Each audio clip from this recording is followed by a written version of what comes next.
النهارده عملت معاكم اللقمه دي. لقمه جميله اسمها لقمه القاضي. مش لقمه القاضي اللي هي زي الحاجه الحلوه يعني، دي محشيه بالزبيب. خشوا الفيديو شوفوها، طريقتها بسيطه وحلوه، جربوها ان شاء الله تعجبكم.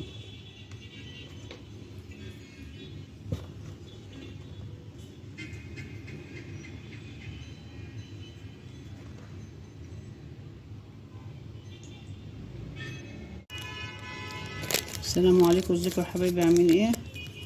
ان شاء الله حبايبي هعمل معاكم حاجه كده لذيذه من انواع المخبوزات، هما بيسموها خبزه السلطان. فهنشوفها خبزه السلطان دي تطلع شكلها ايه. اول حاجه بنحضرها بنجيب انا مش هعمل كميه كبيره، انا محضره هنا نص كوبايه حليب دافي وزيها ميه دافيه.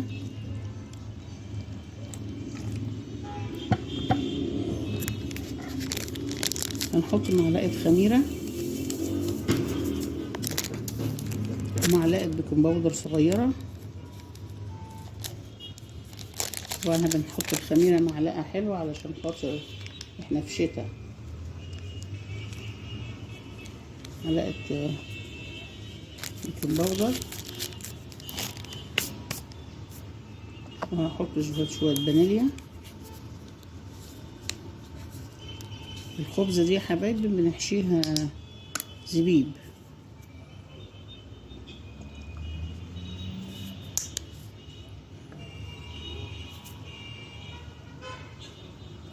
معايا هنا حليب بودر، معلقه كبيره حليب بودر ومعلقتين سكر، وحط لهم شعرة ملح هنفضيهم عليها، وهنحط معلقه خل،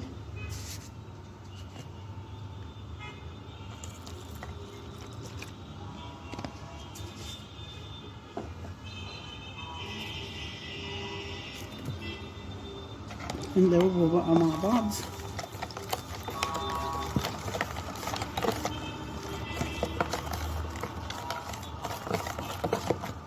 دي يا حبايبي هخبزها في قوالب بتاعه الكب كيك.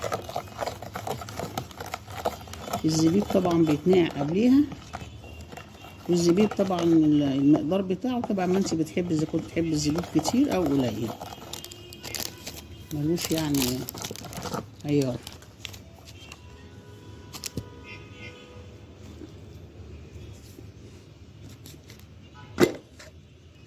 هنحط بقى معلقه سمنه، ممكن تحطي معلقه سمنه او ممكن تحطي بتاع ده زبده. هي معلقه سمنه اهي،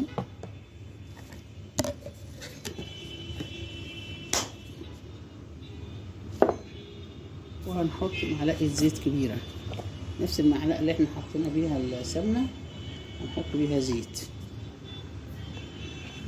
هنقلبهم برضو مع بعض كده تقليبه كويسه قبل ما ننزل عليهم الدقيق.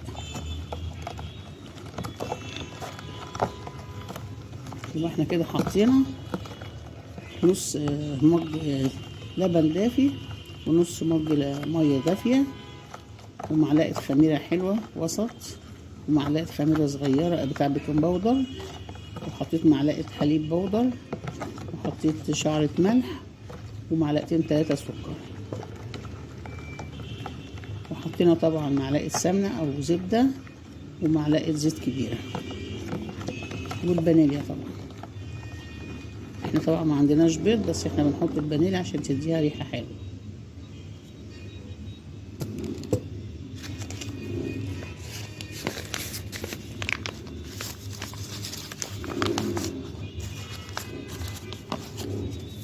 نبدأ بقى ننزل الدقيق تدريجيا كده،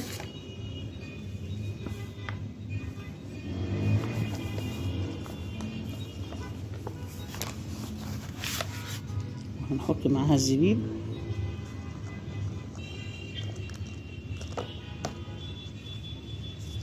الزبيب ده انا غسلاه ونقعاه، هندوبهم مع بعض كده. احنا هنعمل السمك اللي على الخلطة دي زي بتاعت الكيكه كده، شبيهه لبتاعت الكيكه او اتقل سنه، يعني لا تقيله قوي ولا خفيفه قوي. انا بنحط زيت دلوقتي ليه؟ علشان خاطر توزع مع الدقيق.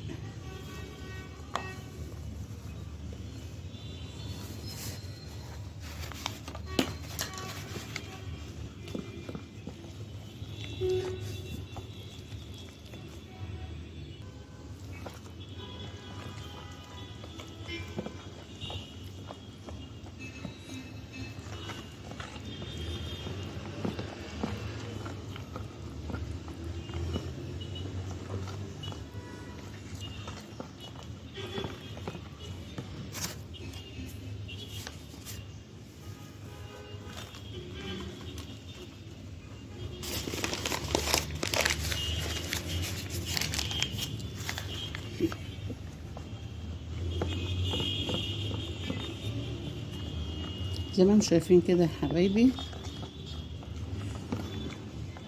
انا زودت كمان شويه دقيق عشان عاوزين نخليها زي عجينه الكيكه، لا تقيله ولا خفيفه.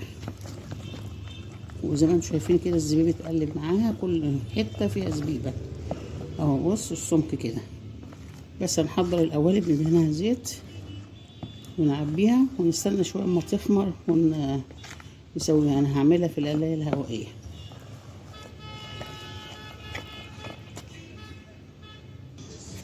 ابدا بقى يا حبايبي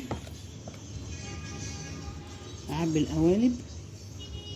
طبعا مش هملاها قوي علشان هي لسه ما خمرتش، هنسيبها تخمر فيها شويه، يعني بتاع حوالي 5 دقايق كده مش اكتر. بص انا هخليها كده مش مليانه قوي علشان لما تخمر هتبقى مظبوطه.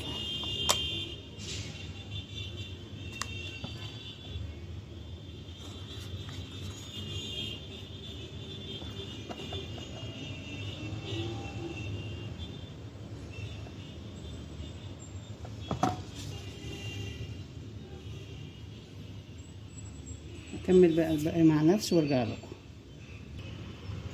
كده انا حطيتها اهي في حله القلايه، هنقوم بقى اولع عليها ولما تطلع ان شاء الله اوريها لكم.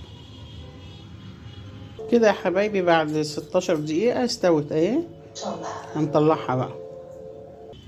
كده يا حبايبي طلعناها من القلايه اهي، ما خدتش 15 دقيقه، وزي ما انتم شايفين كده استوت اهي سوا جميل وارتفاعها حلو. يا رب تعجبكم الطريقه يا حبايبي. الى اللقاء في الفيديو القادم ان شاء الله.